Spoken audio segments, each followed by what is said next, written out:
어렵게 살아가는 우리 이웃들 돌아보는 안진걸의 이웃사람 코너입니다. 바로 오늘 이 삼성반도체 옴부즈만 위원회에서 지난 한 2년 동안 연구한 내용을 정리해서 첫 보고서를 냈는데 반도체 작업 환경과 백혈병의 사이에 그 관련성에 결론을 못 냈다.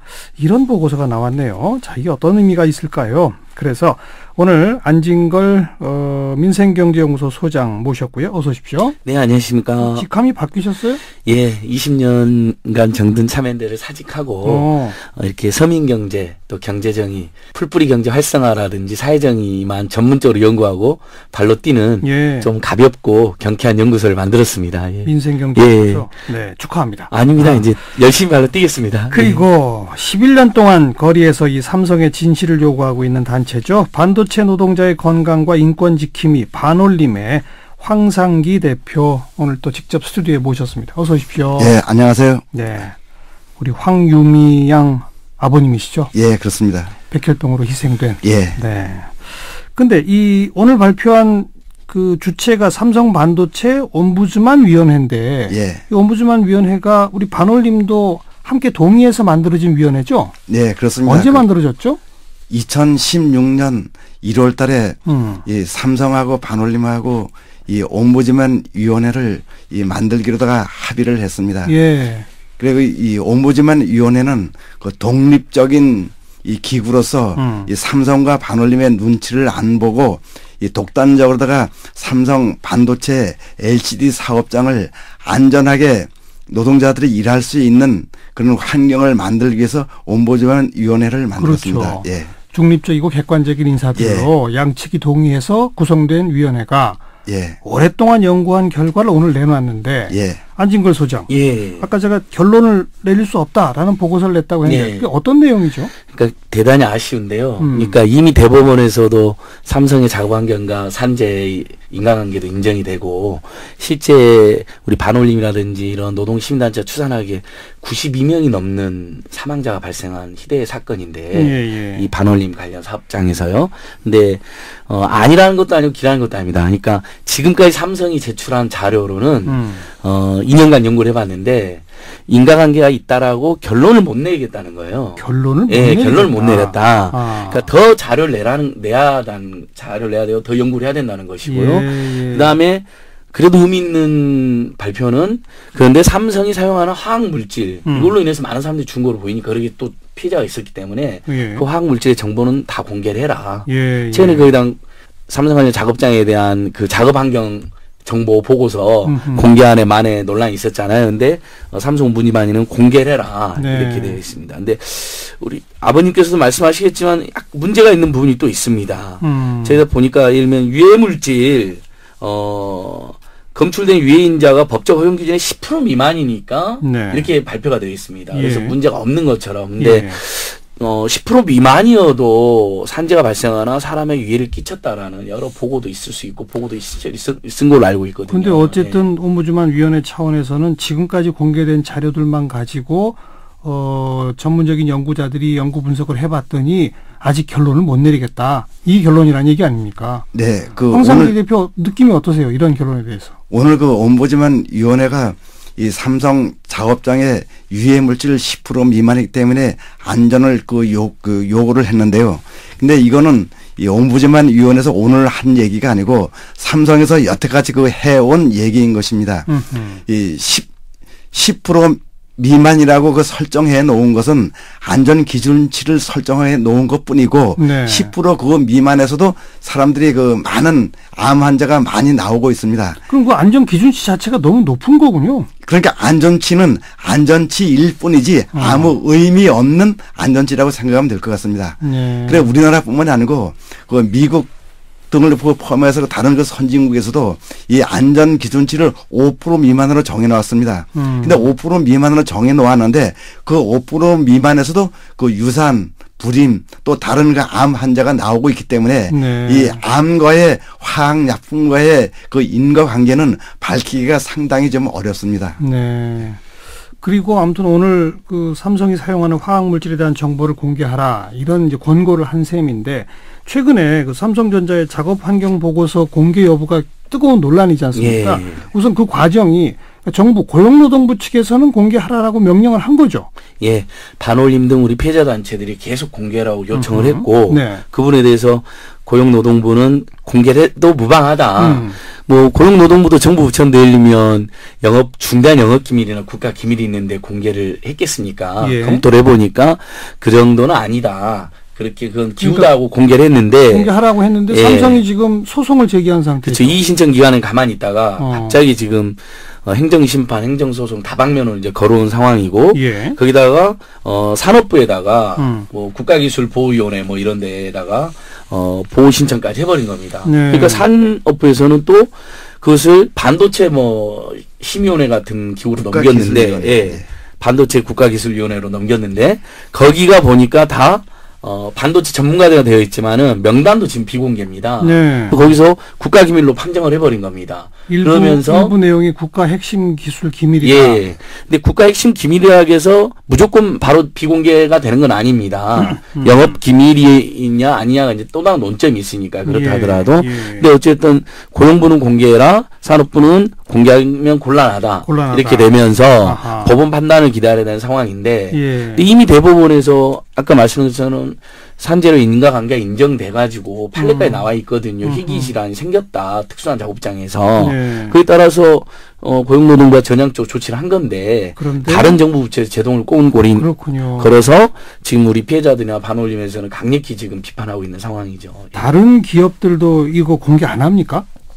유독 삼성만 공개를 안 한다는 보도가 있었었는데. 예, 그 SK 하이닉스에서도 이 작업 환경 보고서를 공개를 해서 노동조합에도 공개를 하고 예. 거기서 일을 하다가 암에 걸린 환자들한테도 산업재해 인정을 받기 위해서 공개를 하고 있습니다. 예. 그리고 이 SK 하이닉스뿐만이 아니고 미국 반도체 공장에서도 작업 환경 보고서를 이 노동조합이나 거기서 일한 그 이 피해자들한테 공개를 해서 이 산업재해를 입증하기 쉽게끔 만들어주고 있습니다. 네네. 그러니까 삼성만 이게 그 영업 국가 이 비밀이라고 이 얘기를 해가지고 공개를 안 하는 거는 삼성의 아주 특수한 이 문제라고 저는 그 생각하고 있습니다. SK 하이닉스도 똑같이 반도체 만드는 데 아닙니까? 예, 그렇습니다. 거기서 공개한 내용에는 화학 물질 이런 것들도 다 들어가 있나요? 이 거기에서 그 이 자세한 내용은 제가 이 검토를 안 해봐서 모르겠는데 거기서 일한 그 이 노동자들이 그 이 자료를 가지고 산업재 인정을 받고 있습니다. 아, 그 자료를 근거로. 예, 이게 이제 산업안전보고법상의 작업환경 보고서 예. 고용노동부가 한 190개 유해인자 목록을 만들어 가지고 예. 뭐 노동자 안전 확보라는 거거든요. 그걸 예. 공개해 가지고 그러니까 공기 중에 떠다니는 물질이라든지 인체 유해인자가 뭐가 있는지 이렇게 되어 있습니다. 그래서 다른 작업장은 저희가 조사를 해보니까 풀 버전으로 공개를 합니다. 전체를. 예. 네. 그러니까 여기서 지금 문제가 되는 사업장은 아시다시피 반도체, 그다음 디스플레이, 배터리 이런 데거든요. 그렇죠. 이런 사업장에서 특히 이제 유해 물질을 많이 사용하니까 뭐 수백 가지 사용한다는 얘기도 있잖아요. 아직도 예. 공개가 다 안 돼서 모르는데 다른 데는 근데 풀 버전인데 삼성만 부분 공개를 한 겁니다. 아. 영업 기밀이 일부 있다라고. 근데 그렇군요. 고용노동부에서 검토해 보니까 그리고 여러 전문가들이 검토를 해보니까 영업 기밀을 보기 어렵다는 거예요. 뭐 작업장이 약간 스케치가 되어 있고, 예. 그다음에 거기서 어느 공장에서 무슨 물질을 쓰는지 이렇게 나와 있는 정도인데, 그러면 그거로는 그게 어떻게 영업 기밀이 될 수 있느냐? 그럼 백보를 양보해서 SK 하이닉스 정도가 공개한 정도까지는 공개하라. 그럼 되는 거 아닙니까? 그런데 그것마저도 지금 산업통상자원부에서는 문제 있다라고 하고 나왔다. 예, 그러니까 저희가 그래서 이게 오랫동안 고용노동부도 공개를 안 했던 건데 네. 이제 정부도 바뀌고 대법원의 판례도 있었고 또 실제로 우리들 산재로 돌아가신 분들이 증거가 되고 있잖아요. 예. 최소 92명 정도가 추정되고 있거든요. 사망하신 거로. 예. 했는데 갑자기 그리고 국내 고용노동부가 공개할 때도 이의 신청 안 했어요. 삼성이. 예. 근데 느닷없이 지금 행정심판 행정소송 걸었는데 특히 산자부가 이제 아까 그 산업기술보호위원회 반도체 전문위원회라는 걸 열어가지고 네. 전문가 15명. 근데 명단도 공개를 안 하면서. 음흠. 그러니까 저는 이 과정이 삼성과 산자부 사이 여전히 정부 부처 일부에서 삼성에 대한 과도한 비호나 예. 보호가 있다. 이렇게 보고 있는 거죠. 역시 삼성이 센가 봐요. 그죠? 네. 그 산자부에서 얘기한 그 반도체 기술위원회에는 15명이라고 얘기를 했는데 그 사람이 누구인지를 모르는 겁니다. 삼성 반도체 공장에서 일을 했던 사람인지 아니면은 산업부에 소속은 돼 있지만은 삼성하고 어떤 밀착 관계가 있는 것인지 이 사람을 모르니까 만약에 삼성하고 밀착 관계가 있다고 하면은 자기네가 셀프 기술위원회를 만드는 이런 그렇죠. 꼴이 되는 겁니다. 어쨌든 지금 뭐 절차상 삼성이 이렇게 반발해서 소송까지 제기한 거기 때문에 법원 판결을 받아봐야 뭐 결론이 나는 상황으로 이미 와버렸는데 그 결론이 최소한 아까 제가 언급한 SK 하이닉스 정도가 공개한 정도까지는 공개하도록 하는 게 너무나 상식적인 거 아니겠습니까? 네, 제가 생각하기에도 그거는 너무나도 상식적이라고 생각합니다. 다른 회사도 전부 다 공개하고 다른 나라에서도 공개하는데 삼성만 못하는 그 이유가 뭔지도 모르겠고요. 그래서 저는 앞으로 그 행정심을 통해서 판사님들이 반드시 삼성 사업장에서 일을 하다가 병에 걸린 노동자들의 손을 들어줄 거라고 생각하고 있습니다. 그럼 오늘 그 삼성 옴부즈만 위원회에서 화학물질 정보는 앞으로 공개해라라고 권고했지만 이것도 안 받아들여질 가능성이 높겠네요. 네, 이게 옴부즈만 말 그대로 옴부즈님의 공고거든요. 근데 삼성이 대국민 사과도 하고 만든 겁니다. 근데 지금 몇 가지 안 지킨 게 있는데 반올림 피해자들한테 지금도 제대로 된 사과와 배상을 안 하고 있습니다. 요구하고 이거 심지어는 이제 노동부의 결정 대법원의 판례까지 있고 거기에 이제 옴부즈만위원회 본인들이 수용하겠다고 만든 옴부즈만위원회가 화학물질 리스트 공개하고 그다음에 질병의 인과관계를 추정할 수 있는 장기적인 시스템도 만들어라. 왜냐하면 이번에 옴부즈만위원회가 조사한 자료를 보면 최근 3년치 작업 환경 관련 정보들만 제공이 된 겁니다. 근데 대부분의 희생자들은 3년 전에 훨씬 전이죠. 고우리 항유미 양만 해도 11년 됐잖아요. 그렇죠. 그러니까 그때 훨씬 더 열악할 때 이게 사회 문제가 되기 전에 더 열악했잖아요. 더 엉망이었고. 그나마 사람들 막 죽어나가고 반올림이 싸우고 노동시민단체들이 문제제기 하면서 어쨌든 삼성도 일부 조치는 했을 거거든요. 그러니까 거기서는 지금 인과관계까지가 최종 결론을 못 냈다라는 것 뿐인데 그 전에는 훨씬 열악했고 최악일 수 있었거든요. 이제 이해가 되네요. 옴부즈만 위원회한테 11년 그 이전의 자료를 줬어야죠, 사실. 근데 그것마저도 주질 않았다. 참 답답한 노릇이고요. 네, 이 옴부즈만 위원회에서는 최근 3년치라고 얘기를 했는데요. 3년치가 그 안전한 새로운 사업장이기 때문에 병에 걸릴 가능성이 거의 없다고 이렇게 얘기한 이 보도 자료를 보았습니다. 그런데 그렇지 않습니다. 삼성 사업장에 새로운 최신식의 반도체 공장 설비 라인에서도 일을 했던 사람이 병에 걸렸다고 이 반올림에 신고 들어온 건수가 여러 건 있습니다. 최근 3년에도? 이건 삼성을 위해서도 이제 태도를 바꿔야 됩니다. 공개할 거 다 공개하고 제대로 연구 분석을 받아서 재발하지 않도록 해야 되겠죠. 반올림 지금도 계속 농성 진행 중이시라면서요? 우리 청취자분들 상당수는 다 끝났겠지 했는데 아직도 농성 중이십니까? 삼성 이 딜라이트관 앞에서 오늘까지 932일째 거기서 비늘 천막을 치고 농성을 하고 있습니다. 요구사항은요? 삼성에다 지금 요구하고 있는 거는 이 보상, 사과, 재발 방지 이 세 개를 요구하고 있는데 2016년 1월 달에 이 옴부즈맨 위원회는 합의를 했습니다. 그래서 삼성하고의 지금 이 보상하고 사과 문제가 남아 있는데 삼성은 여기에 대해서 아직까지 아무런 답을 안 하고 있습니다. 그때 왜 옴부즈만 위원회 만들 때 삼성 측에서는 1,000억인가 기금 조성하고 피해자들한테 개별적으로 보상하겠다 했는데 지금 이 반올림에 모여 계신 피해자들 아닌 분들만 보상을 하는 모양이군요.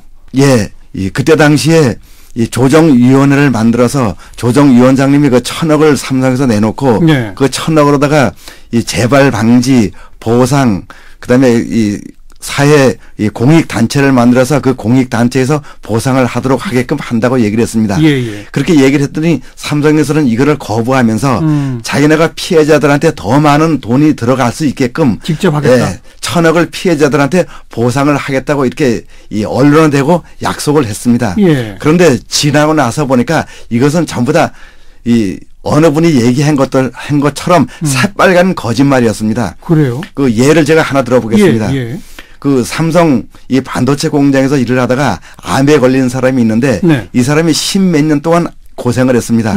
그러니까 치료하는데도 1억이 넘게 들어가고 그다음에 그 경비를 쓰는 것도 1억이 훨씬 넘게 들어갔습니다. 예. 그러는 사이에 그 가족들은 병 간호하고 또 가족들은 바깥에 나서 일을 해야 되는데 예. 일을 하지 못하니까 생계를 이어가지 못했습니다. 그렇죠. 그러니까 이 사람들의 피해는 그 돈으로다 셀 수 없을 만큼의 피해를 보았습니다. 예. 그런 사람들한테 돈 2천만 원, 3천만 원 주면서 이 합의서에다가 사인하라고 얘기를 하고 돈 받은 거를 다른 사람들한테 그 공개를 하게 되면은 그 2천만 원, 3천만 원 준 거를 도로 회수해 간다고 얘기를 하고 네. 이렇게 이 피해자들한테 삼성에서 일하다가 병에 걸려서 다 죽어가고 가정 해체된 사람들한테 협박성 발언을 이렇게 수시로 해왔습니다. 네. 그러니까 삼성에서 1,000억을 들여서 이 피해자들한테 보상한다는 거는 완전히 거짓말인 것입니다. 아주 극히 일부라도 예. 일부 피해자라도 직접 삼성과 합의해서 몇 억씩 보상을 받은 경우도 있다는 식으로 보도가 됐었는데 예, 피해자들이 얘기를 하면은 그 돈을 회수해 간다 그러니까 그 사람들 얘기를 할 수 없는 거죠. 예. 그러니까 그 비공식적으로 들리기에는 한 1억 조금 넘게 받은 사람은 저도 있는 걸로 알고 있습니다. 그런데 그건 아무튼 투명하지 못하고 예. 그럼 우리 유미양을 잃으신 황상기 대표도 보상을 못 받으신 거네요. 아직도. 예, 이 삼성에서 이 개인적으로다가 개별적으로다가 보상을 받으라고 하는 적은 여러 번 있었는데 이 투명하지 않고 삼성에서 이 음해에 넘어갈까봐 안 받았습니다. 참, 아직 안 끝났군요. 예. 자, 이 문제 우리가 또 계속 관심 가져야 되겠고요. 우선은 이 삼성전자 작업 환경 보고서 공개 여부에 대해서 법원이 어떤 판단을 내릴지부터 함께 좀 지켜보도록 하겠습니다. 자, 안진걸 민생경제연구소 소장, 반올림의 황상기 공동대표. 오늘 고맙습니다. 네, 감사합니다. 네, 고맙습니다.